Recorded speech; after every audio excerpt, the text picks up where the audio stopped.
Hello, everyone, and welcome to the MoPod, brought to you by Modate, where we discuss everything Mo, from modern orthodoxy to my opinions and more. I'm your host, Evan Harris, and we have a great guest for you today. Let's get to it. Today, we're sitting down with Jonny Pedoeem. How are you, Jonny? Good. Happy to be here. Great. So I'm going to ask you the question I'm going to ask everyone in this bundle. Can you spell the word entrepreneur? No, probably not. I could try, Yeah, but try. uh, Entrepanu. Dude, I studied No. engineering, bro. Okay. Was I Incorrect. close? No, not. I Incorrect. mean, you started off like the first few letters, right? But whatever. You didn't get there. You went on a bad. Yeah. You took a bad turn. I always was, not good at the language things, Okay. Not, Well, not my sharpest tool, I all gotta right. say. All right. Let's dive into your background, where you're from, where'd you go to school, and let's start there. Okay, yeah, sure. So I'm from West Orange, New Jersey originally. I went to Kushner for lower, middle, and high school. I spent a year in Mali Dumim, and then I went to Cooper Union and studied electrical engineering there. Gotcha. And so,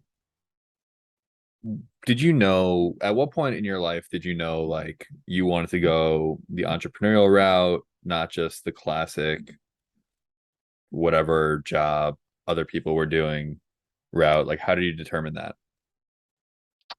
Yeah, so it's a good question. I think it was when I was in middle school, I started like, doing a lot of robotics type stuff, playing with Arduinos and that type of thing. I actually thought I was gonna be like an inventor or something like that. And I actually had a middle school teacher who was like, "No, you're going to be a web entrepreneur." I had no idea what the hell she was saying. And then in college and high school, I like had a few friends in Kushner. We got into coding a lot, and then like I heard about Y Combinator somehow in college, and went to a bunch of hackathons. And I'm like, okay, I want to do this. I want to start a startup. And yeah, basically since that, uh, just stuck with it and kind of took the dive after college.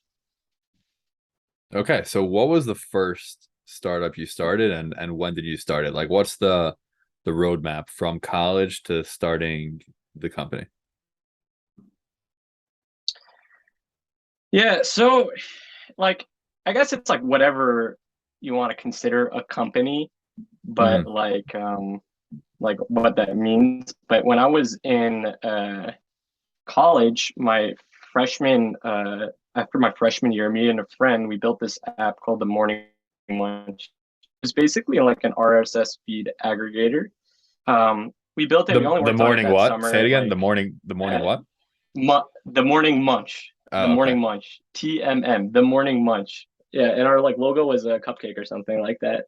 So we built that.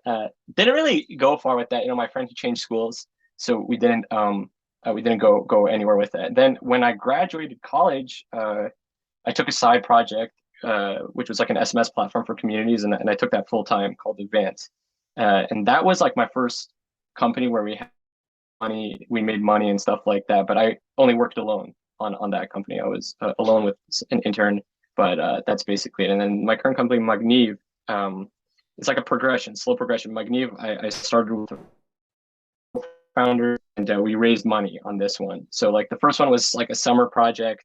The second one was a bootstrap startup, and then like this one is like a VC backed startup that we're trying to like be in the big leagues here. Okay, so when exactly did you graduate college? Timeline. That's a good question. I think it was when COVID happened. I think that's 2020, right? Like, Yeah. peak COVID. That's when I graduated college. And That's 2 years ago. right after you graduated college, you started your first business? Yeah. So the story there was senior year spring was a little bit like whack for a lot of reasons for me, but like definitely COVID and stuff like that. Spending 4 years at Cooper Union, like it was kind of difficult for me because I knew I wanted to do entrepreneurship. The entrepreneurship culture there was kind of terrible, and like I studied electrical engineering, so I was like trying to like justify kind of why studying that. And so I got like really into deep learning, and I did like a lot of deep learning research while I was in college, and actually internet like Facebook's AI research place. So when I was graduating college, I had the decision. I'm like, okay, am I going to pursue this like research, deep learning research thing, or am I going to go back to building a startup? If I wanted to pursue deep learning, like I would have to go to graduate school. It was funny. I was just about to take the GREs and actually went all the way to the city to take it and uh, like because it was like right around when COVID was starting, and I didn't know that. I didn't get any notification it was canceled. So at that point, senior is coming to an end. I didn't take the GREs. I applied to a bunch of these fellowships to do like AI research. I got pretty close into getting into one of them. I didn't get it. And yeah, like COVID's a shit show. Living at home is like kind of crazy. And basically, I was like, okay, what am I gonna do? And like, I really wanted to start a startup. I always really, really wanted to do it. It was just like, how? Is I Yeah. didn't know, and I'm like, okay, I don't have a co-founder, right? I don't have like any idea of what starting a company means, other than maybe like watching some YouTube videos, like reading some books and stuff like that. So what am I gonna do, right? And I'm like, look, you have COVID as an excuse. You're not happy. You don't want to go work for a big company. You don't want to work for a startup. You didn't get this like fellowship. You're not down to take the GREs to go into to graduate school, right? Why don't you just go crazy, right? And like start a company. So at that point, Yaakov Zar at like Chabad House Bowery, he a few months ago asked me to build them like this SMS platform for the Chabad Bowery to like, have people pay for events and stuff like that via SMS because they wanted to start charging for dinners. So I call him up. I'm like, Yaakov, I want to like, start a company because he has a company of his own and whatever. And I'm like, would you let me work out of your office? And like, what do you think of this idea and whatever? And he's like, yeah, sure. Just come, work out of our office for his current company, Live. And, I'll help you out in whatever way. And, he gave me his credit card. So for the first few months of the event, he was paying for everything. And so definitely gratitude to him. But so so yeah, so I graduated. We started working at summer. It was COVID on this SMS platform. I tried to get customers for that platform. It didn't really like go anywhere. And then Yaakov was like, why don't you try something else, like a video platform? Because it's COVID, so like maybe you could try like a video networking platform. Everybody's doing video networking. So I built that out over the summer. I was like beta testing it and stuff like that, trying to figure out how to market that. Working out of Yaakov's office on Broadway, right next to the Adidas store in Soho. And then all of a sudden I got a text from a Chabad rabbi at UCF, Central Florida. And he's like, hey, I heard you have an SMS platform for, contact tracing. That's what he called it. He's like, we Mhm. really need that. And I have 5 brothers and they all want to use your platform. I'm like, yeah, sure, man. I'm not working on that right now, but like, let's go. So that was my first customers with Avant for the SMS. We went back. I was working on this video platform, spent a lot of time building that. We went back. And then after he got his 5 brothers, the way, these things work is just like all of them told their friends because the Chabads have like a very tight network. And then all of a sudden, like I was had like people calling me at all hours of the day saying like, we want to sign up for Avant.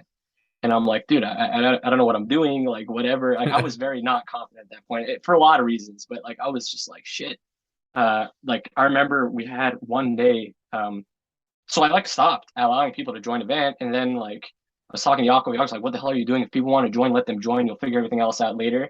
So we let people join, and like I remember I was working at Yaakov's office. That was like a very exciting time, like working long hours. And then like I left my laptop one night because I still had my lease in the East Village. Left my laptop one night in the office, and I go to bed. I go to sleep. I wake up and I have like 1,000 missed calls from these rabbis, and like we had this group chat, and they're like, "Is Avant down? Is Avant down?" And I'm like, "What the hell happened?" And I don't have my laptop to check. Hmm. So like I went back and it was just some dumb issue and fixed it. But that was exciting. I mean, that's like an exciting part of Avant. Like there's a lot of like shit and difficulty and stress. I mean, I eventually put that to the side. Like I couldn't figure out a bunch of things with Avant, but that's like the story of how Avant started from. Like in hindsight, it's like very obvious, but during that time, I was like, I don't know. I was just like, what should I do? How should I do it? And I guess like kind of God gave me the opportunity in some way, and He opened the door, and we just went with it Mhm. basically. So did Yaakov have stake in the company? It sounds like he provided a lot of services for He Avant. he he didn't. Event like we never raised money, So Uh-huh. it's all bootstrapped. He told me, he was like, you could have it for free. Just like take it, It's like in the entrepreneurship world, like if you've gone through shit, just in general, like if you've gone through like so I don't know what the kosher policy is on this podcast is. I don't want to use it like not kosher language, but if you've gone through like a bad experience, like if you've gone through like a really terrible experience, you're gonna be empathetic to other people who are going through the experience to try to help them. So he did. He was like, and also that's like kind of like how you form relationships. You do something nice for someone, and then eventually they'll get you back, right? So Hmm. he just gave me his credit card, and then after about a month, he told me that you got to figure out this is way too much money because SMS is extremely expensive. So I started charging it, like figure that out another way. He did invest in Magniv though, but yeah, beyond that, he let me use his office for a while. Like I stayed in his office for almost 6 months. They've Wow. since moved their office twice, but like I worked out of his office for 6 months. Like he would put me on the group lunch order for Lev. And yeah, he never took anything for it, which Wow. is definitely like very nice of him to do. All right. Yeah, I mean, that's amazing. So back to the idea of bootstrapping just from the beginning, were there any people in your life that were very anti the idea that said, you just have to get a regular job, you want to be safe, you don't want to take all these risks?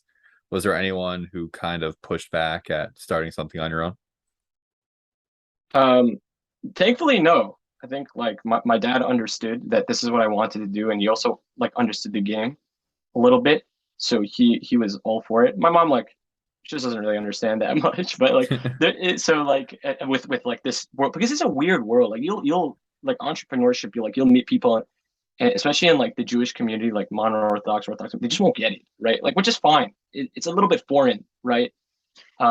But like, yeah, some like friend of friends will be a little bit confused with why the hell do I care what they think? So, but with people that I actually trusted and respected their opinion, they were all supportive. All right, great. That's amazing. So moving on to Magniv, which is what you're doing now. So how did you decide to, well, do you still do event or no? Is that done? Advance on the side, like I try to Gotcha. like it makes some profit and stuff like that, but yeah. Profit's good. So how did you decide to move to starting a new company, and like how did you decide to go about it a different method this time? How did that all happen? Yeah, so like event we had that growth at the beginning. Um, we had 50 customers, whatever, like within a month. And then I spent like a year trying to figure out how to scale it up. And it's like it's just like all this it's complicated, right? It's not easy. I never really did sales for a van. Never successfully did sales for a van, right? All my customers came through word of mouth, right?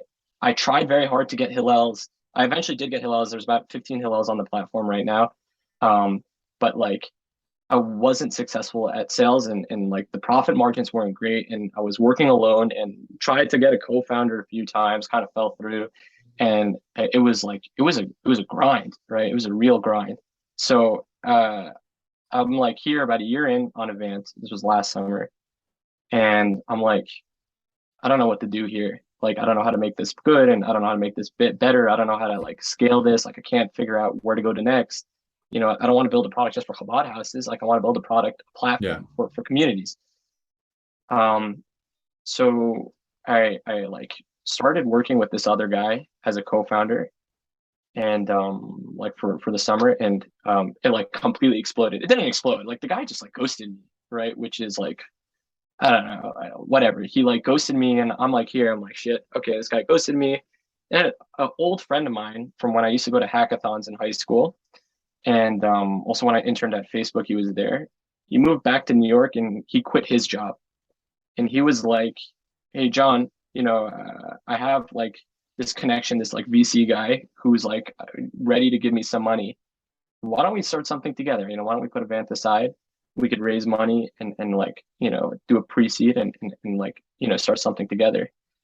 And I'm like, look, I'm looking for that next step up. I want to make it to the NBA, right? Basically here. Um, let's go for it. He's a good guy. We're both engineers, but we have like complementing skill sets in some way. So we went to build and we didn't, honestly, we didn't really know what we're going to build. We just said we're going to build something in the data. So actually, we didn't even know what we are going to build. We had a bunch of ideas.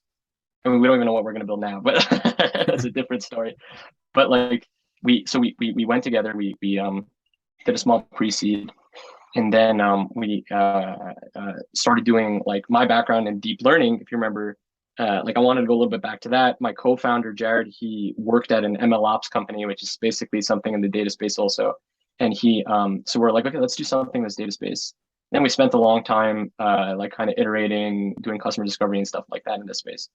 And that kind of gets us to where we are today. I could go into a little bit more detail, but I'm not entirely sure what you want me to say on that. Sure, yeah. So you're in the data science world, you're going into machine learning, deep learning, ML ops, I'm guessing is machine learning operations. Yeah, good job. Yeah, so thank you. I appreciate that. And so you mentioned earlier that you feel like people in the modern Orthodox world, whatever it is, don't really understand like the entrepreneurial spirit, the lifestyle, the grind, and so why do you think that is? Why do you think there is this hesitation with the modern Orthodox world to try these things? Yeah, so I don't think it's entrepreneurship because you have a lot of entrepreneurial people in real estate and stuff like that. I think it's like tech entrepreneurship. And it's just because like the ship hasn't come here yet. I mean, there are some, definitely some like Yakov, Whitehouse Bowery, Joe Teplo. There's like a few other people like who done it successfully. But uh first of all, there's not that many. I mean, now there are a ton, like in the past year, but not that many modern Orthodox kids that like went into software, right? So that's like first. Now there are a lot, so probably we'll see some entrepreneurs coming out of there. But there's obviously like the push, like you move to the Upper West Side, you want to start dating, you want to get married, and you want to move to Teaneck or whatever, right? Like you need money, you need a Hmm. lot of money, right? Entrepreneurship, you're not going to necessarily make that money in a bunch of years. You may never make it. There's some probability of running that, right? So you have to be okay um, with that uncertainty. And like a certain community that understands it, like you go to San Francisco or something like that, or like even people in New York, they'll understand the entrepreneurship grind, they'll understand it and they'll get it. It's not a big thing. But like here, like when I was working on Event, I was like, making a little bit of money and stuff like that. Like, it's kind of like, what do you tell someone that you're doing? They're like, why don't you have more customers? They're like, why don't you just go work for Google and make, close to 200K, right? Like, Hmm. you don't have good answers to that. You're like, oh, because I'm betting on myself, what have you. But you could say it's the money thing. I mean, that's like the common answer people like I give to people, but it could also be that it's just like the wave hasn't hit yet and like it will soon. Once there's a critical mass of a few people in the community that do it and people see that like it's a viable path, then I think more will follow suit at some point, or maybe not. But that's what I think. I don't have like a great Gotcha. answer to it.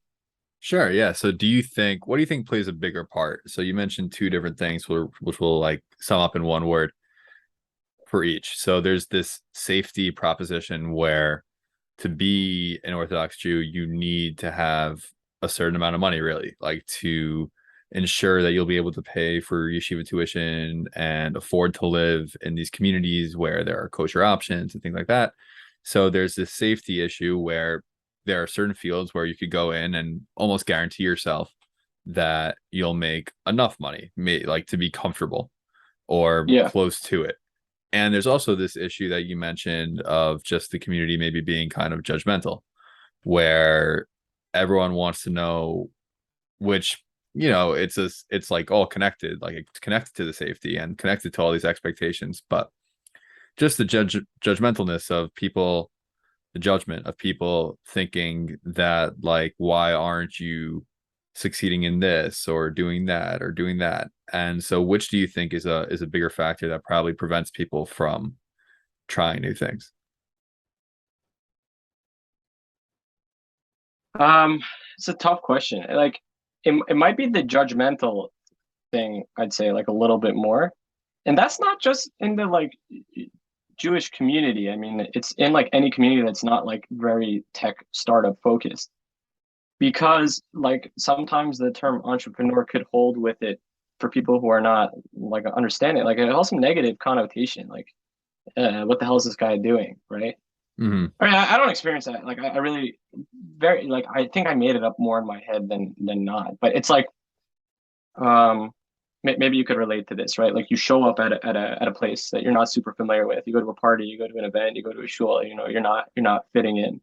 And then like you start like doubting yourself, you're doubting your self-confidence or something like that. You look for things to like I don't think this is a good thing, but this is kind of human nature. You look for like identity pieces to grip onto to be like, I am this, right? Like, oh, Hmm. I'm a doctor, right? Oh, I went to Harvard, right? Oh, Yeah. I am a software engineer at Facebook, right? I am important. I am valuable, right? If you are a person who's effing around trying to like figure out a startup, and you're not VC backed, or even if you are VC backed and stuff like that, like it's a little bit less because like being in part of that game, there's like you're not successful yet, you know. I mean, Yeah. there are a lot of people in this space that are kind of crazy also that don't have that issue, but so like that like being part of a community, you want to hold part of like community antics, and it's just like animal behavior in some way, or like human nature is that like you want to have some clout, right? You want to have something to grip on, and entrepreneurship may or may not, depending on the community, be that. Right? It's just not something that gives you uh so much clout. Okay. Good answer. So now that you've been in this game for 2+ years and really longer, I mean, you knew it was coming for a while. Is there any piece of advice that you would give yourself if you could go back 2 years, like big or small, just to think like, oh, I should have started this way, or this was something I should have done that I didn't do? Yeah, I know that question is an important one, but like I don't like thinking in that regard of like I am on the path. The way I got here was through the path that I went through, right?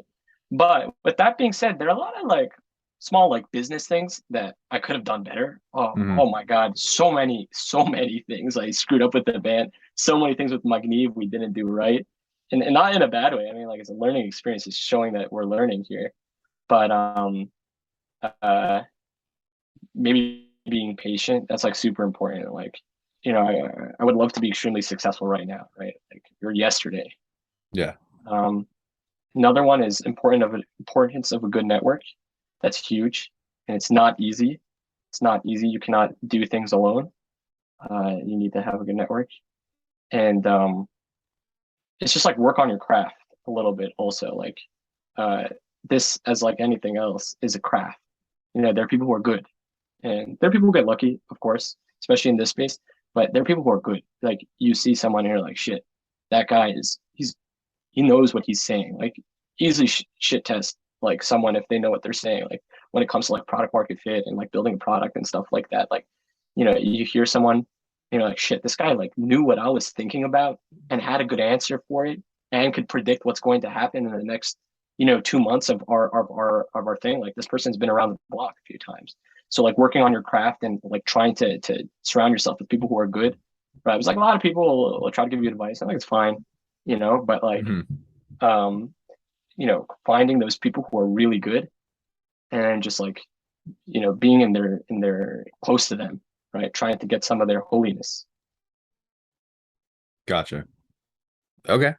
That's definitely good advice. And I totally hear you about the advice factor in terms Yeah. of people giving advice. And it's great to get advice. Sometimes it's good advice, and more often than not, it's probably not the best advice, but it's still appreciated, and it's important to determine who's telling you what and trying to figure out the best road to go. Also, obviously, this entrepreneurial road is not for everyone, and it can't be for everyone. It's not what it's made for. It's for specific people, and people should know themselves, and not get too carried away with Yeah, exactly. with what they're doing. Exactly. You got to be doing what you're comfortable with what you're doing, and you got to be happy with what you're doing. And ultimately, it's your opinion that matters more than anyone else's.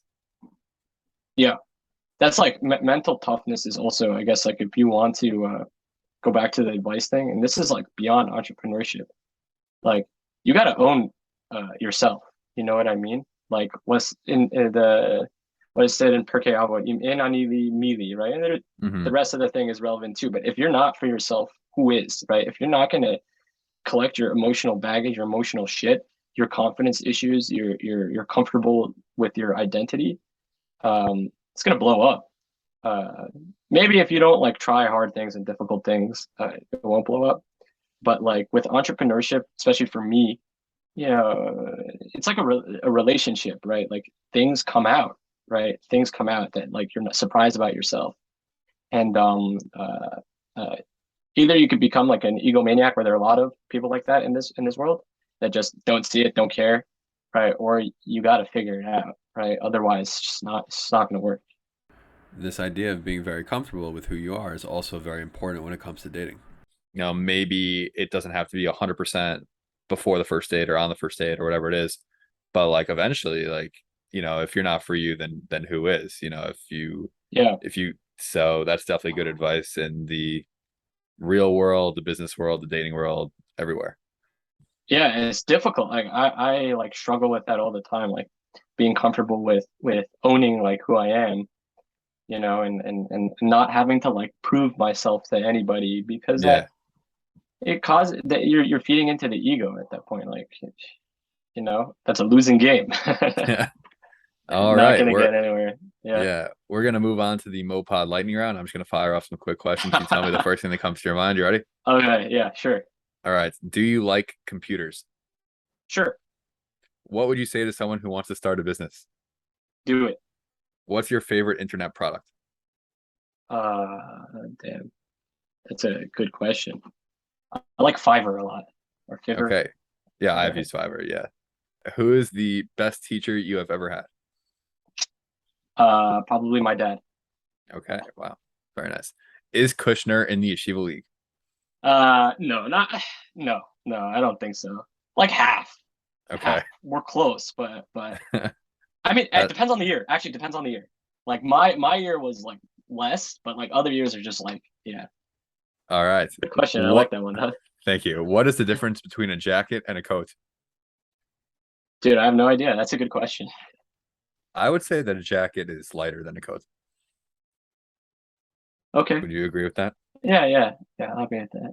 All right. Thank you, Jonny Pedoeem, for coming on the MoPod. Anything else you Yeah, want our well, thank you listeners to for know having me. anything else you want our listeners to know before we sign off? Thank you for having me. Before we sign off, if anybody's a data scientist, connect me on LinkedIn. Let's talk. All right. Or Connect with data him on engineer. LinkedIn. Yeah. Like Yeah. his posts.